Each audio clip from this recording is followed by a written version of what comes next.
Andekar टोळीचं status ठेवणाऱ्यावर MPD अंतर्गत कारवाई। 19 वर्षीय गुंड सचिन भालेराववर पोलीस आयुक्तांची ही कारवाई।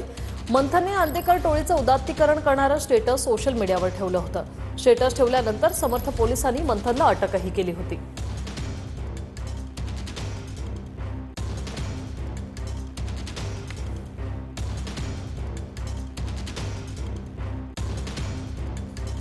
ही दृश्य आपण पाहतोय। महाराष्ट्रातील महाविकास आघाडीच्या खासदारांची संसदेच्या बाहेर निदर्शनं सुरू आहे। अतिवृष्टी, शेतकऱ्यांना मदत या मुद्द्यावरून खासदारांची ही निदर्शनं सुरू आहे। सरकार विरोधात खासदारांची निदर्शनं। विशाल पाटील, प्रणिती शिंदे आपण या ठिकाणी पाहतोय। संजय देशमुख, बळवंत वानखेडेंसह इतर खासदारांचाही यात सहभाग आहे।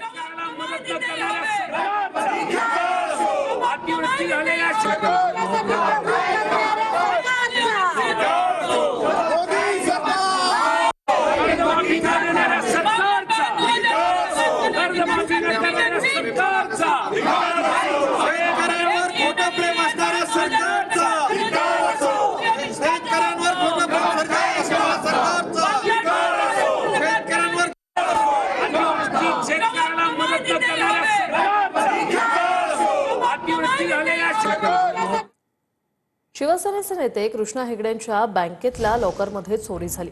बँकेतल्या लॉकरमध्ये ठेवलेले मौल्यवान ऐवज आणि रिव्हॉल्वर चोरीला गेलेली आहे। कृष्णा हेगडेंची विलेपार्ले पोलीस ठाण्यात तक्रार दाखल करण्यात आली, तर खासगी बँकेच्या लॉकरमधून ऐवज चोरीला गेल्याने खळबळ माजली।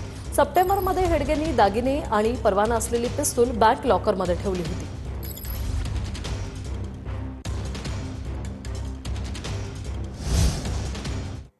तर आंदेकर टोळीचं स्टेटस ठेवणाऱ्यावर एमपीडी अंतर्गत कारवाई।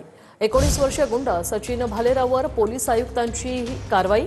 मंथनने आंदेकर टोळीचं उदात्तीकरण करणारं स्टेटस सोशल मीडियावर ठेवलं होतं। स्टेटस ठेवल्यानंतर समर्थ पोलिसांनी मंथनला अटकही केली होती।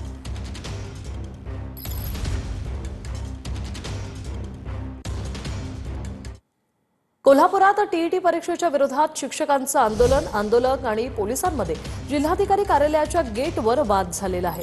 जिल्हाधिकारी कार्यालयात सोडण्याच्या कारणावरून हा वाद झाल्याचं कळतंय।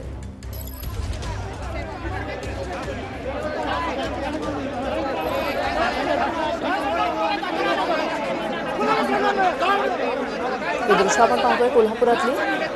शिक्षक आणि पोलिसांमध्ये वाद झाला। पोलीस आणि आंदोलकांमध्ये शाब्दिक चकमक झालेली आहे। पोलिसांनी आंदोलकांना या गेटपासून लांब करण्यासाठी प्रयत्न केलेले आहेत। टीईटी परीक्षेविरोधात एकीकडे शिक्षकांचं आंदोलन सुरू आहे आणि आंदोलनामुळे शिक्षक आणि पोलिसांमध्ये वाद झाला।